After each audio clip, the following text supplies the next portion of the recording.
Very humbly I request you, please don't shout on us. We don't deserve this.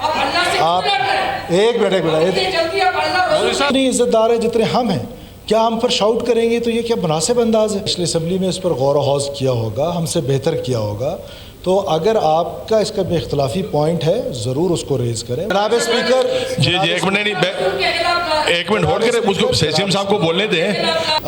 क्योंकि अब तहरीक एग्जामिशन की पेश हो चुकी है और ये बात दुरुस्त है लीडर ऑफ द अपोजिशन की कि उनकी करारदादें भी हैं और प्राइवेट मेंबर डे बिल भी है। बिकॉज़ मैंने कहीं ट्रैवल करना था तो मैंने आपके सेक्रेटरीट से रिक्वेस्ट की थी और मैं ऑनरेबल मेंबर्स जो अपोजिशन बेंचेस पे बैठे हुए हैं, करारदादें 2 मिनट बाद आ जाएंगी। ये क्योंकि अब एग्जामिशन की तहरीक भी आ चुकी है तो आप हाउस की सेंस ले लें कि हाउस क्या कहते हैं। ऑनरेबल स्पीकर साहब मुझे आपकी तवज्जो चाहिए। ऑनरेबल स्पीकर साहब मुझे आपकी तवज्जो चाहिए। जनाब स्पीकर और honourable member of the opposition leader जिनकी मैं बहुत दिल से एहतराम करता हूँ और तमाम मेंबर्स की, हमें एक दूसरे का वो हमेशा से होता है। ये this is nothing against the rules. Your rules permit this कि आप एग्जामिशन हाउस से किसी भी वक्त किसी भी टाइम ले सकते हैं। आपने एग्जामिशन की तहरीक एक ऑनरेबल मिनिस्टर साहब से करा ली है। आई रिक्वेस्ट यू कि आप उस पर वोटिंग कराना चाहते हैं वोटिंग करा लें, हाउस की सेंस ले लें। मेरा सिर्फ कहने का मकसद ये था, एक गुजारिश आपसे, कोई फ़र्क नहीं पड़ता। आप लोग उसकी मुखालफत करना चाहते हैं, आप मुखालफत करें, लेकिन आप मुखालफत करें ना, आपको इजाज़त है, आप उसकी मुखालफत करें। आप एक मिनट जनाब स्पीकर जी एक मिनट होल्ड करें, उसको सीएम साहब को बोलने दें।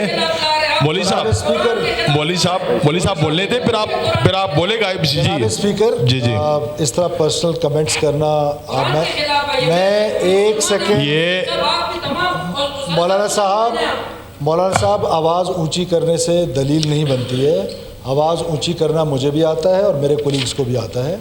आप आवाज़ ऊंची नहीं करें, नीचे रखें। आप हमारे गुजारिश ऑनरेबल स्पीकर साहब, मैं गुजारिश सुने, ऑर्डर इन द हाउस रखें।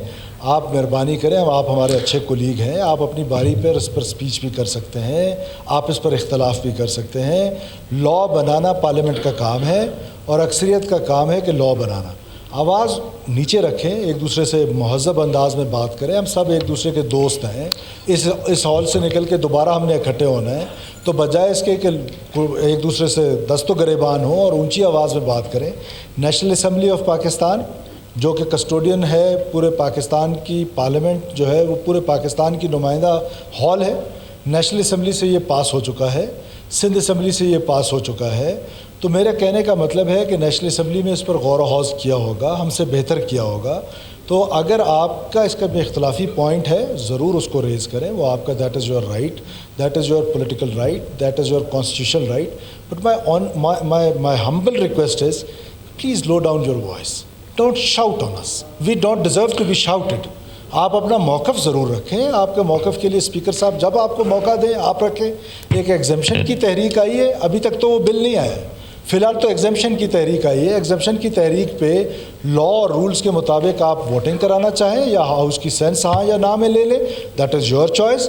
उसके बाद फिर बिल आता है, उस बिल पे मौलाना साहब का एतराज़ है, जायज़ एतराज़ हो सकता है, लेकिन please don't shout on us, we are brothers. आपको कोई राइट नहीं है, आपको ना कॉन्स्टिट्यूशनल राइट देता है ना अखलाकियात ये राइट देते हैं। You start shouting on us, we are as honourable as you are. आप उतनी इज़्ज़तदार हैं जितने हम हैं। क्या हम पर शाउट करेंगे तो ये क्या मुनासिब अंदाज है? क्या आप लीडर ऑफ द हाउस पे शाउट करेंगे, ये सारे दोस्त खड़े होकर आप पे शाउट करना शुरू कर देंगे? तो इस असम्बली की एक डेकोरम है, इस असम्बली की रवायात के मुताबिक चलाएं। आपको इख्तलाफ हो सकता है बिल से, कोई उसमें दो राय नहीं है, आपका इख्तलाफ जायज़ भी हो सकता है, लेकिन जो कानून और आइन ने तरीका बताया है उसके मुताबिक आप इस हाउस को चलाएं। आपका इख्तलाफी नोट है वो रिकॉर्ड पे आएगा, शाम को फेसबुक पे भी चलेगा, ट्विटर पे भी चलेगा, असम्बली के भी रिकॉर्ड का हिस्सा होगा। लेकिन मैं एक बार फिर very humbly I request you, please don't shout on us, we don't deserve this. Thank you CM साहब।